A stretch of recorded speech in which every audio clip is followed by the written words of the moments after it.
नमस्कार, स्वागत है आपका हॉर्नबिल टीवी में और मैं हूं आपके साथ शिखा सकलानी। बुलेटिन की शुरुआत करते हैं खबरों के साथ। शासकीय आवास पर सीएम धामी ने प्रदेश के सभी जिलाधिकारियों के साथ आपदा प्रबंधन, कानून व्यवस्था, पुनर्निर्माण और प्रशासनिक कार्यों की समीक्षा बैठक की। इस दौरान आपदा प्रभावितों को मानक अनुसार त्वरित सहायता राशि प्रदान करने, किसानों के नुकसान का आकलन शीघ्र पूरा कर रिपोर्ट भेजने के साथ ही नदी नालों के पास किसी भी प्रकार के निर्माण को प्रतिबंध करने के लिए अधिकारियों को दिशा निर्देश दिए। सीएम धामी ने अधिकारियों को चारधाम यात्रा मार्ग की सड़कों को 15 दिनों के भीतर दुरुस्त करने, धर्मांतरण कानून के तहत दर्ज मामलों की समीक्षा करने के साथ ही सीमावर्ती क्षेत्रों में संदिग्ध गतिविधियों पर कड़ी निगरानी रखने और उन्हें वापस भेजने की कार्रवाई सुनिश्चित करने के निर्देश दिए। साथ ही गौ तस्करों के खिलाफ सघन अभियान चलाते हुए उन पर कठोरतम कार्रवाई के भी निर्देश दिए। बैठक में सीएम धामी ने प्रधानमंत्री के जन्मदिन के अवसर पर बहुउद्देशीय शिविर व स्वास्थ्य कैंप आयोजित करते हुए सेवा पखवाड़ा के आयोजन एवं 1905 सीएम हेल्पलाइन की जनपदवार समीक्षा नियमित रूप से करने के लिए अधिकारियों को निर्देशित किया है।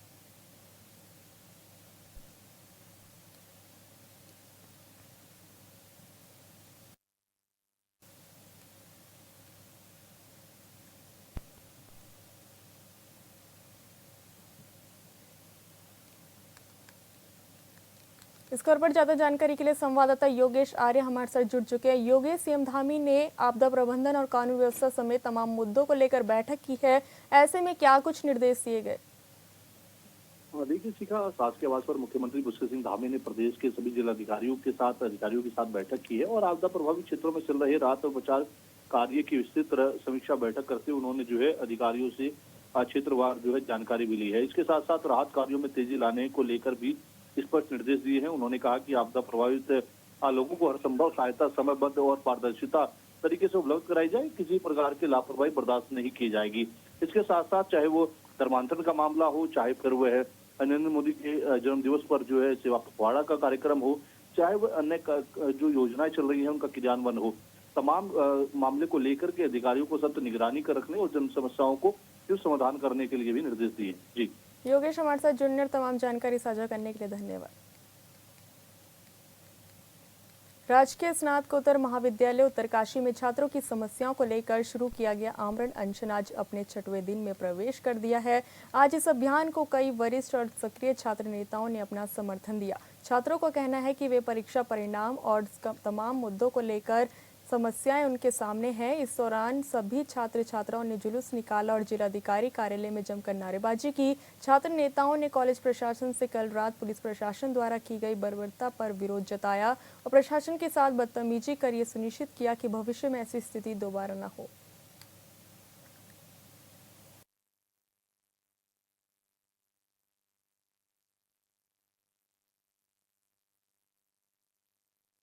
आप लोगों को मैं बता देना चाहता हूं कि पिछले 10 दिनों से महाविद्यालय उत्तरकाशी में, राजकीय स्नातकोत्तर महाविद्यालय उत्तरकाशी में कुछ छात्र छात्रा अपनी मांगों को लेकर आमरण अनशन पर बैठे हुए हैं और वह आमरण अनशन अपनी वो मांगे हैं जो विश्वविद्यालय स्तर की मांगे हैं, क्योंकि विश्वविद्यालय ने एक मजाक बना दिया है और इन छात्रों के भविष्य के साथ खिलवाड़ कर रहा है, जिसमें कि इन छात्रों के एक रिजल्ट इस तरीके से आ रहा है कि मैं आकाश भट्ट हूँ तो मेरा रिजल्ट 2 बार आ रहा है और उस रिजल्ट के साथ मेरी एक, अगर पॉलिटिकल साइंस में मेरी बैक है तो उस बैक को मैं यदि क्लियर करता हूँ तो उसके साथ मेरी बैक 2 सब्जेक्ट में और लगा दी जा रही है। ये कारण सिर्फ इसलिए है क्योंकि जो यूनिवर्सिटी है वो यूनिवर्सिटी ठेकेदारी प्रथा पर कॉपियां चेक करवा रही है, क्योंकि इन छात्रों ने आरटीआई के थ्रू भी अपनी कॉपियां मांगी हैं। उन कॉपियों में कहीं पर भी कोई सिग्नेचर मार्क नहीं है, कहीं पे कोई अंक नहीं है। लोग थे जो विश्वविद्यालय की मनमानी है, जिस तरह मनमानी अपना महाविद्यालय उत्तरकाशी बना रही है, चाहे हो प्रवेश हो, चाहे हो परीक्षा हो, चाहे हो परिणाम हो। महाविद्यालय मुख्य काम क्या होते हैं? प्रवेश परीक्षा परिणाम।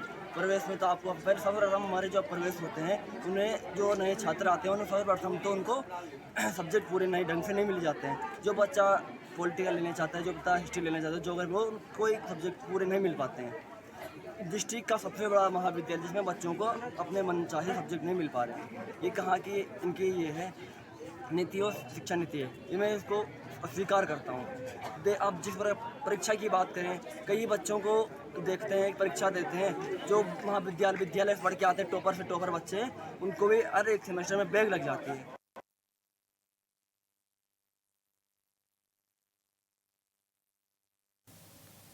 केंद्र सरकार के अंतर मंत्रालय केंद्रीय टीम ने संयुक्त सचिव गृह मंत्रालय आर प्रसन्ना के नेतृत्व में उत्तराखंड के उत्तरकाशी, रुद्रप्रयाग, चमोली, पौड़ी, बागेश्वर और नैनीताल के आपदाग्रस्त क्षेत्रों का सर्वेक्षण किया। वहीं चमोली में अनुसचिव शेर बहादुर, अधीक्षण अभियंता सुधीर कुमार और निदेशक वीरेंद्र सिंह ने थराली, चैपड़ो, सोल घाटी समेत अन्य आपदाग्रस्त क्षेत्र का हवाई सर्वेक्षण किया। हवाई सर्वेक्षण के बाद अंतर मंत्रालय की केंद्रीय टीम ने जिलाधिकारी चमोली संदीप तिवारी के साथ राजकीय पॉलिटेक्निक कुलसारी में आपदा से हुए नुकसान के आकलन पर विस्तृत चर्चा की। चर्चा के दौरान जिलाधिकारी चमोली संदीप तिवारी ने जिले के नंदानगर, थराली, चैपड़ो, देवाल में आपदा से हुए नुकसान और विभागीय परिसंपत्तियों की क्षति का प्रस्तुतिकरण दिखाते हुए विस्तृत जानकारी अंतर मंत्रालय की केंद्रीय टीम को देते हुए कहा कि चमोली में आपदा से लगभग 1120 करोड़ रुपए की क्षति अब तक हुई है। विभागवार परिसंपत्तियों के नुकसान की विस्तृत रिपोर्ट पर चर्चा के बाद अंतर मंत्रालय की टीम ने थराली बाजार क्षेत्र में भूस्खलन से प्रभावित इलाकों का जायजा लिया।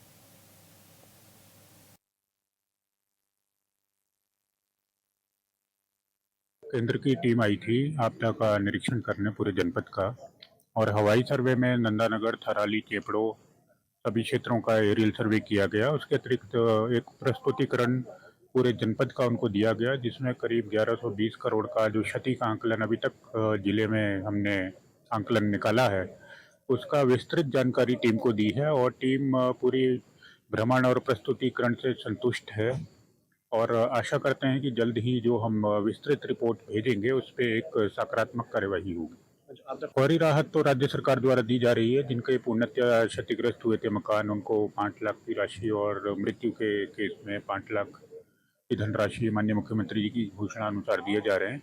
और बाकी जो SDRF के मानक के तहत क्षति हुई है उसमें भी जहाँ जहाँ हमारा आंकलन हो रहा है उसमें तहसील स्तर से दिया जा रहा है। देश के यशस्वी प्रधानमंत्री जी का धन्यवाद करना चाहूँगा कि उत्तराखंड में जिस प्रकार की ये आपदा से, जिस प्रकार की त्रासदी से इसमें पूरा उत्तराखंड पीड़ित है। और विशेष रूप से मैं कहूँगा कि थराली विधानसभा के चारों विकास खंड जो प्रभावित हुए हैं, निश्चित रूप से बहुत ही पीड़ादायक स्थिति हम सब लोगों की हुई है। और ऐसे में केंद्र की टीम का आकर के सर्वेक्षण करना और यहाँ पर किस प्रकार की क्षति हुई है उसका मूल्यांकन करने के लिए यहाँ ना हमारे लिए एक राहत का काम करके गया है। आज मैं धन्यवाद करना चाहूँगा अपने प्रदेश के माननीय मुख्यमंत्री जी का, जिनके प्रयासों से भारत सरकार से आज 3 लोगों की टीम यहाँ पर आई थी। लोहाघाट के पंचेश्वर टैक्सी स्टैंड के पास राष्ट्रीय राजमार्ग का 50 मीटर का हिस्सा पूरी तरह से गड्ढों में तब्दील हो गया। बारिश से यहां पर सड़कें पूरी तरह गड्ढे में तब्दील हो चुकी है। इन गड्ढों की वजह से दुर्घटनाओं की संभावनाएं बनी हुई है। सोमवार को नवनियुक्त भाजपा जिला उपाध्यक्ष कैलाश पांडे और सामाजिक कार्यकर्ता उमेश कालाकोटी के साथ ही स्टैंड के वाहन चालकों ने कहा कि कई महीनों से यहाँ पर सड़क में कई बड़े बड़े गड्ढे बने हुए हैं। NH के अधिकारियों को जानकारी होने के बावजूद कोई संज्ञान नहीं लिया जा रहा। कई दोपहिया वाहन चालक गिरकर चोटिल हो चुके हैं। सोमवार को भी एक बाइक सवार गिरकर चोटिल हो गया। आक्रोशित ने कहा कि बरसात में सड़क पूरी तरह तालाब में तब्दील हो जाती है। राहगीरों का पैदल चलना तक मुश्किल हो रहा है। इसके अलावा स्टैंड के पास भूत साफ होने से राष्ट्रीय राजमार्ग और राहगीरों को बड़ा खतरा पैदा हो गया है।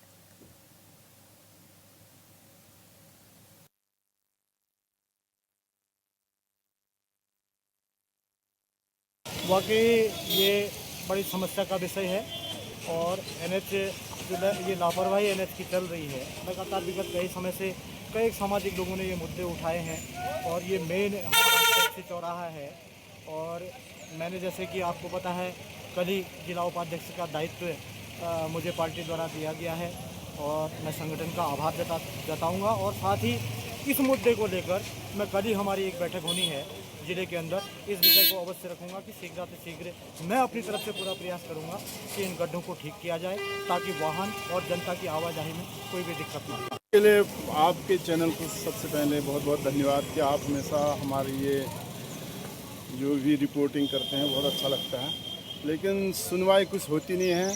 कितनी बार हम लोगों ने बोल दिया, NH को भी बोल दिया, तुम्हारे नगर पंचायत को भी बोल दिया, अध्यक्ष साहब को, तीसरी बार वो अध्यक्ष बन गए हैं। कितनी बार हमने शायद बोला होगा, अभी भी हमने बोला वो इसका जिम्मा कभी NH को सौंपते हैं, NH वाले नगर पालिका को। हमने कितनी बार बोल दिया कि अगर यहाँ 100 मीटर में इंटरलॉकिंग हो जाए तो ये गड्ढे हमेशा के लिए बंद हो सकते हैं। तो आएंगे प्रशासन से हम यही कहना चाहेंगे, या तो ये गड्ढे यहाँ से भरे जाएं या फिर इसको एकदम उखाड़ा ही जाए, ये डामर जो हो रखा है। दुर्घटना अभी एक हमारे ये गार्ड साहब को चोट आई होगी शायद, यहाँ एक बाइक वाला रपट गया था, उनके पाँव में बाइक गिर गई थी। अभी देव सिंह मेहता जी को खतरा हमेशा मुख्यमंत्री के निर्देश पर हरिद्वार के जिलाधिकारी मयूर दीक्षित ने सोमवार को जन सुनवाई आयोजित की, जहां कुल 81 शिकायतें दर्ज हुई। डीएम ने शिकायतों को सुनने के साथ ही सड़कों की तुरंत मरम्मत शुरू करने और आगामी स्वच्छता पखवाड़े को बड़े स्तर पर सफल बनाने के निर्देश दिए। उन्होंने अधिकारियों से सीएम हेल्पलाइन पर मिली शिकायतों की भी समीक्षा की और साफ कहा कि सभी विभाग अपने परिसर और आसपास के क्षेत्रों में प्रभावी सफाई अभियान चलाए। डीएम मयूर दीक्षित ने यह भी दोहराया कि योजनाओं की समीक्षा और शिकायतों का निस्तारण जनता को बेहतर सुविधाएं देने की दिशा में प्रशासन की प्राथमिक जिम्मेदारी है।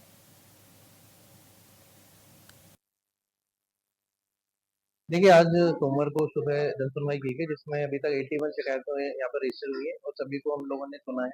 यहाँ पर शिकायतों के साथ साथ सीएम हेल्पलाइन का रिव्यू किया गया, साथ ही जिला योजना आदि में जो खर्च हुए हैं उसके बारे में रिव्यू किया गया।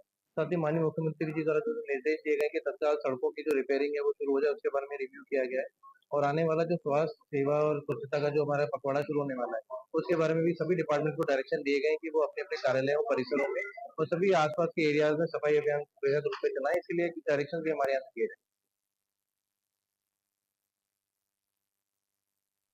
देहरादून के कलेक्ट्रेट सभागार में लगे जनता दरबार में जिलाधिकारी सविन बंसल ने जनता की 125 समस्याएं सुनी। दूर दराज से पहुंचे लोगों ने अतिक्रमण, पेयजल संकट, सड़कों की खराब स्थिति, बिजली पोल शिफ्टिंग, भूमि विवाद, मुआवजा और आर्थिक सहायता जैसी शिकायतें रखी।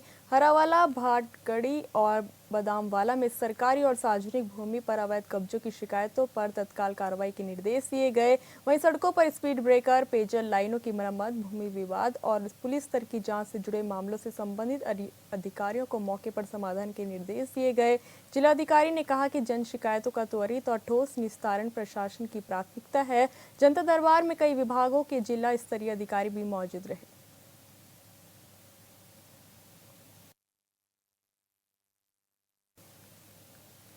बद्रीनाथ में श्राद्ध पक्ष के चलते श्रद्धालु की आमद बढ़ती जा रही है। बद्रीनाथ धाम में पितरों के पिंडदान, तर्पण पूजन के लिए देश भर से तीर्थयात्री पहुंचे। 16 दिन का श्राद्ध पक्ष धार्मिक अनुष्ठान अलकनंदा नदी के तट पर ब्रह्म कपाल तीर्थ क्षेत्र में श्रद्धालु की भारी भीड़ उमड़ी। ऐसा माना जाता है कि अलकनंदा नदी के इस पावन तट पर स्थित ब्रह्म कपाल तीर्थ में पिंडदान करने से पितरों की सीधा मोक्ष धर्म की प्राप्ति होती है।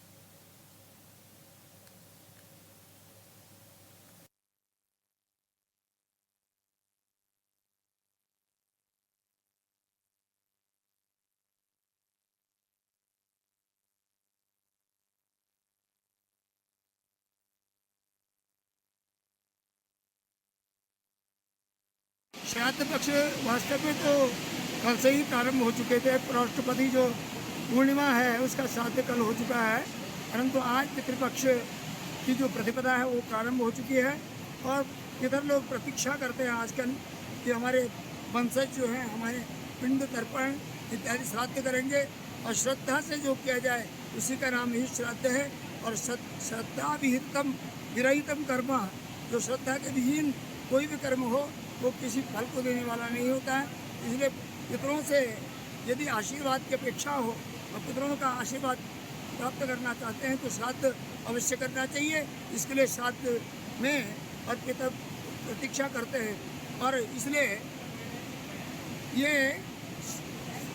शरद ऋतु में जो प्रारंभ होने वाले जो श्राद्ध हैं, आश्विन श्राद्ध में अवश्य पितरों का तर्पण और पिंडदान और अन्य श्राद्ध विधिवत करना चाहिए, जिससे कि पितर प्रसन्न होकर के अगर मैं धन धान्य जो कामना करोगे वो कामना अवश्य भगवान पितर लोग जो हैं पूर्ण करते हैं और हमको उसी से और हमारे घर में सुख समृद्धि उनका आशीर्वाद मिलता है। नमस्कार, जय बद्री विशाल। आज हमारे सनातन धर्म का जो पावन पर्व माना जाता है, क्योंकि हमारे सनातन धर्म में केवल ये 15 दिन है जो पितरों को समर्पित है, तो इसको पितृपक्ष कहते हैं। इस तिथि पर हम पितरों के मोक्ष के लिए, गति के लिए, मुक्ति के लिए श्राद्ध तर्पण करते हैं।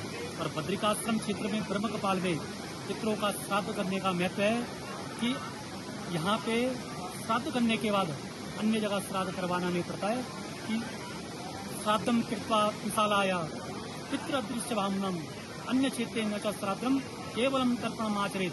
जहाँ पे पिंडदान करने के पश्चात अन्य क्षेत्रों में केवल तर्पण करते हैं, पिंडदान बंद हो जाते हैं। तो मैं सभी से आग्रह करता हूँ कि आप लोग बद्रिकाश्रम में आइए, अपने पितरों को मोक्ष प्रदान कर लेके बद्रिकाश्रम में आइए और अपने पितरों का पिंडदान करके उनको मुक्ति पथ के लिए, प्रस्थान के लिए उनको विसर्जित करिए। यहाँ से उनको पितृलोक की तरफ भेजिए, देवता बना के भेजिए। इन्हीं मंगलमय शुभकामनाओं के साथ नमस्कार, जय बद्री विष्णु। देहरादून में आयोजित प्रेस कॉन्फ्रेंस में उत्तराखंडी फिल्म अवार्ड के आयोजक विनोद गुप्ता और फिल्म अभिनेता हेमंत पांडे ने जानकारी दी कि उत्तराखंड फिल्म अवार्ड इस बार 6 दिसंबर 2025 को देहरादून में संपन्न होगा। उन्होंने कहा कि फिल्मों का रजिस्ट्रेशन आज से शुरू होकर 5 नवंबर तक चलेगा और 8 नवंबर शाम 5 बजे के बाद कोई भी एंट्री स्वीकार नहीं की जाएगी। सभी फिल्मों का मूल्यांकन ज्यूरी कमेटी द्वारा किया जाएगा और 26 कैटेगरी में नॉमिनेशन होंगे। अवार्ड के लिए उत्तराखंड की सभी भाषाओं, कुमाऊनी, गढ़वाली, जौनसारी समेत हर उत्तराखंडी बोली में बनी फिल्मों को शामिल किया जाएगा।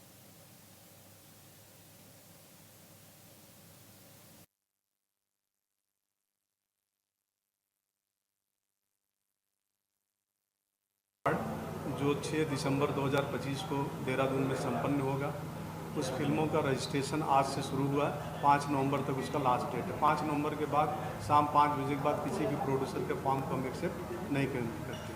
ये कंप्लीट होने के बाद इसका प्रोसीजर शुरू होता है। जो जूरी कमेटी होती है, फिल्मों को देखती है। 26 कैटेगरी हमारी है। 26 कैटेगरी में नॉमिनेशन में जाती, नॉमिनेट नहीं होती, नॉमिनेशन में जाएगी। नॉमिनेशन के बाद कौन सी फिल्म किस कैटेगरी में क्या प्राप्त करती वो जूरी की डिसीजन होता है।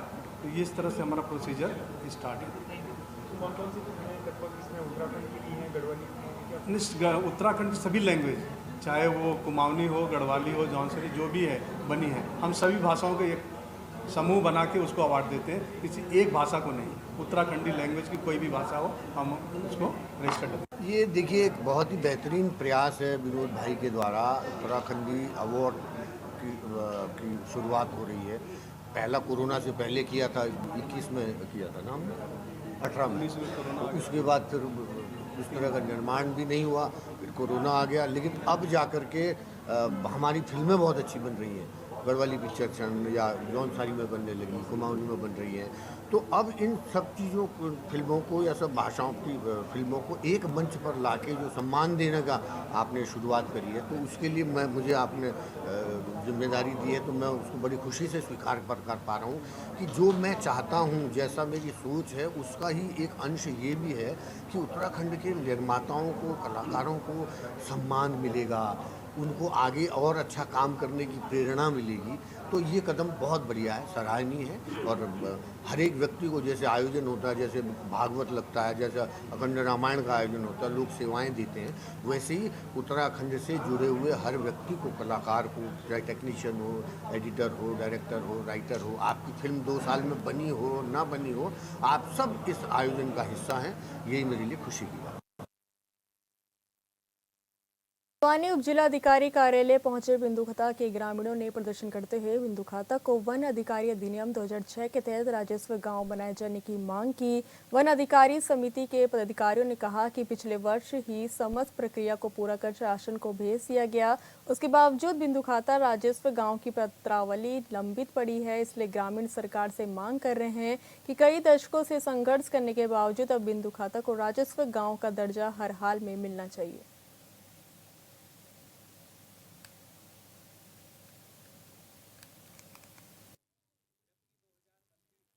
हम वन अधिकार अधिनियम 2006 के तहत बिंदुखत्ता को राजस्व गांव की मांग कर रहे हैं। और यह बिंदुखत्ता की अगर बात करें तो ये जो है बसासत से पूर्व, यानी कि आप कहेंगे 1932 से पूर्व के अभिलेख हमारे इसमें हैं, और जिसके आधार पर हम ये 2006 अधिनियम के दावे के आधार पर जो उसमें 75 वर्ष की जो बात कही है, वो 75 वर्ष की बात में ये कहा है कि जब अधिनियम हम पढ़ते हैं तो उसमें एक ही जगह निवास करने का कहीं नहीं लिखा है।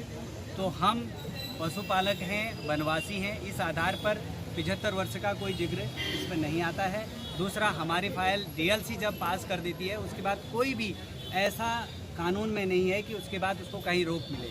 और ये डीएलसी में पास होगी, उसके बाद ये शासन में गई है, जहां अधिसूचना मात्र जारी होनी थी, लेकिन किन कारणों से अधिसूचना जारी नहीं हो पा रही है ये न तो हमको पता है, न अधिकारी बताते हैं, न कोई प्रतिनिधि बताता है, सिर्फ उलझी हुई नज़र आती है। देखिए, बिंदु खत्ता को राजस्व गांव बनाने के लिए वन अधिकार समिति, वहाँ की पूर्व सैनिक संगठन, वहाँ की आम जनता लंबे समय से संघर्ष कर रही है। हमारे राजस्व गांव के दावों को स्वीकृत हुए पिछला 1 वर्ष हो चुका है, लेकिन प्रशासनिक अधिकारी वर्ग इसको घुमा रहे हैं। उन्होंने अभी 75 साल का अभिलेख पूर्ण न होने का झांसा दिया हुआ है, जिसे फाइल को नीचे भेजा हुआ है, जबकि FRA 2006 के अंतर्गत 75 साल पूर्ण होना आवश्यक नहीं है, जिस आधार पर रामनगर हरिद्वार के 3 गांव अभी तक पक्के हो चुके हैं। और उसी प्रक्रिया पर हमारे साथ में ऐसा क्यों किया जा रहा है? हम इसी के आधार पर आज माननीय पूर्व मुख्यमंत्री भगत सिंह कोश्यारी जी से मिले और अभी हमने SDM साहब के माध्यम से पुनः मुख्यमंत्री जी को ज्ञापन दिया हुआ है। और इस प्रक्रिया को आगे करने के लिए हम विधायक जी, सांसद जी और मुख्यमंत्री जी से निरंतर निवेदन कर रहे हैं। हमें विश्वास है कि उनका आशीर्वाद हमें ज़रूर प्राप्त होगा और बिंदु खत्ता वालों को उनका हक मिलेगा। हमारी एक ही मांग है कि बिंदु खत्ता राजस्व गांव हो, और इसके लिए हमने जो भी कमेटी द्वारा दस्तावेज तैयार किए थे और हमारी समिति द्वारा उसको पास करने के बाद उप समिति में प्रस्ताव गया, उप समिति से उच्च समिति में गया, उस समिति से उस प्रस्ताव को पारित किया गया। उस पारित होने के बाद अधिनियम 2006 में स्पष्ट प्रावधान है कि उच्च स्तरीय कमेटी का निर्णय अंतिम और बाध्यकारी होगा, और जिस आधार पर हमने जो है अपना दावा पेश किया है, और सरकार ने भी हमें आश्वासन दिया है कि हम इसको राजस्व गांव जल्द से करेंगे। और मेरी सरकार से मांग यही है कि वो अपने वादे को पूरा करे और जल्द से जल्द बिंदु खत्ते को राजस्व गांव बनाए। हमारी मांग तो आम मांग रही है, 50 सालों से हमारे राजस्व गांव की मांग रही है। 50 सालों से अलग अलग संगठन इसे अलग अलग ढंग से लड़ रहे थे, मगर इस समय वनाधिकार समिति 2006 के तहत इसको इस कानून के तहत इससे लड़ा गया है। और इसमें अभी राजस्व गांव के लिए हमें 75 साल की भी ज़रूरत नहीं है जो कानून में लिखा हुआ है, तो इसलिए हम लोग चाहते हैं कि जल्द से जल्द राजस्व गांव बने। फिलहाल इस बुलेटिन में इतना ही। आप देखते रहिए हॉर्नबिल टीवी। नमस्कार।